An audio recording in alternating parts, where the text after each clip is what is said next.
Thank you for watching 30 Minutes. I'm your host, Daniel Lefkowitz.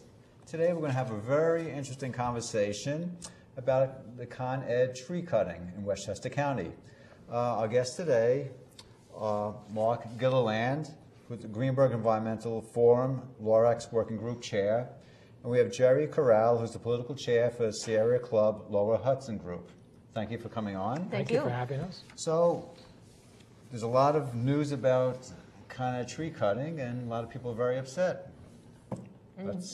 We think rightfully so. We think rightfully so. I think that most people in the county have noticed there's been very aggressive tree cutting, tree removal in the past several months, I think since the beginning of April, most noticeably along the Spring, for example, from Yonkers up as far as here in Yorktown, of trees.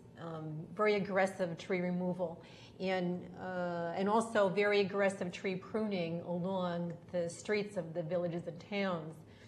And there's two issues at stake here, and Mark is a real expert at defining this, but there's the transmission towers, which everybody sees, those tall towers along the Spring and other areas. And there's distribution lines, and those are what we call the telephone poles, or the poles along the villages of the towns we live in. Those are distribution lines. It's a less voltage than the transmission lines, and there's a different tree cutting policy, more aggressive pruning. But the problem is that Con Ed is removing or clear cutting, deforesting, basically everything in sight along the transmission towers, and that's the problem. It's causing a spate of issues for the homeowners that live in the area in terms of their property value, and it's causing terrible environmental damage as a result of the trees not being there. Why has this been a recent issue? I mean, trees have been here for many years. Yes. Transmission lines have been here for many years. Yes. Why all of a sudden? Well, if you talk to Con Ed and to the Public Service Commission, who's the government state agency that oversees the transmission utilities in New York State, of which there's 6, Con Ed is one of them, they will say everything started back at the large, the great East Coast blackout of 2003, which began when a couple of trees contacted a transmission line in Ohio. Mm-hmm. There's a whole spate of secondary effects that happen that cause sort of a domino effect, but the net effect in the end, everyone lost power. So the federal government got involved, and after doing a investigation, basically said, okay, we need to have federal guidelines for management of the trees and vegetation along these lines, because we can't have this happen again. After that, in 2005, I think it was, the State Commission, the Public Service Commission, developed guidelines that basically are in effect right now that tell the transmission operators like Con Ed to remove trees from under and around the transmission lines. Right. Anywhere from 50 to 200 feet can vary. That's the variance, from 50 to 200 feet on either side of the... Right, which is called the right-of-way. The ROW, the right-of-way. So Con Ed has the right to remove anything that they want from 50 to 200 feet on either side of the transmission. Does Con Ed own the property, or they lease it? In many cases, they own. They do, in many cases. In Westchester, I think the number is 80% of the land that the transmission lines run on, especially in North County, are owned by Con Ed. In southern Westchester, the majority of the land is New York City Department of Environmental Protection land, that the Catskill Aqueduct, and Con Ed has an easement on top of that. And in some cases, with respect to the distribution lines, which are the lines, again, that are in our neighborhoods, as we recognize, the lines that you see your Verizon people and your Cablevision people climbing all over all the time, those are the distribution lines. In terms of those areas, there's a situation in Rockland, I read in the Journal recently, where Con Ed came in and removed 23 trees from his property.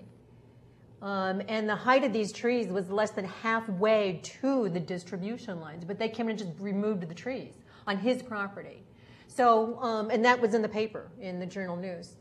So, you know, it's basically, what we're seeing is that it's unstoppable for reasons that are clear and reasons that are unclear. So. A quick question, because we're focusing on Con Edison. There are Right. a lot of utility companies. Is this an issue in Connecticut, in Ohio, Pennsylvania? Well, we don't hear about it as much. I'm sure there are issues. Across the state, however, the guidelines for the transmission lines specifically came from the Public Service Commission and are applied to all transmission utilities. So everyone, whether it's Central Hudson or Orange and Rockland or Con Ed, are all basically following the same set of guidelines that came from 2005. And so what I think we're seeing, however, is that when you do cutting in more rural areas, people don't notice as much, or maybe they don't value the trees as much, perhaps, because it's, you know, it's just what's another couple acres of trees. When you come into, you know, closer to New York City, you're in Westchester, it's very heavily populated, suburban areas. People really do regard their environment as being important, and the trees make up a good part of the look and feel of what Westchester is about. It also makes up a lot of the real estate value. It makes up a lot of the investment value of property owners. That's why people move here, is because of the very bucolic setting and the urban forest environment, which is lower Westchester County. And Con Ed is not taking that into consideration, and they're removing the trees and leaving a lot of homeowners, particularly on Spring Road, completely open and exposed to the highway, which affects the value of their property. They have no shade. They have flooding, possible flooding. They have no privacy. They have headlights in their living room.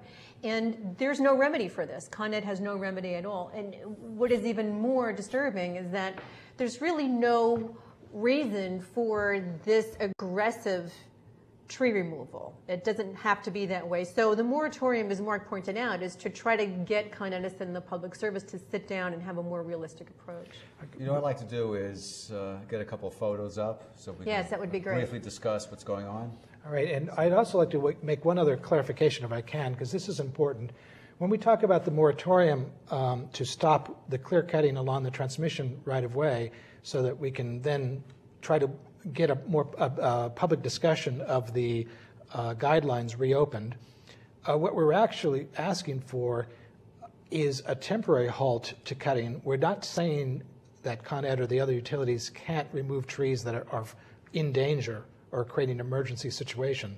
There's been some feedback about how you can't tell us, you know, not to cut any tree.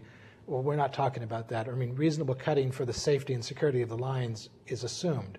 But we're talking about the wholesale clear cutting on the right-of-way that we're trying to stop, well, so we can get time to relook at the guidelines. With that in mind, I'm sorry to get you focused on that. Let's look at the photo that's up there right now. This one shows down actually in the Yonkers area. It shows the impact of where the houses, this development on the left had a very wide buffer of trees protecting Correct. them from seeing the Right. transmission line. You can probably just barely see part of the tower on the right. Right. So they lost all of their visual screening of the transmission lines. What was the distance from the transmission line to Looks the, like it's to a the line? couple hundred feet. Right, I was going to say about 200 feet. About 200 feet. Yeah. Okay. All righty. Where is this? This is Down in by Yonkers. Remsfield Road. Elmsford? No, Elms, In Yonkers. in Yonkers. Down Yonkers. near I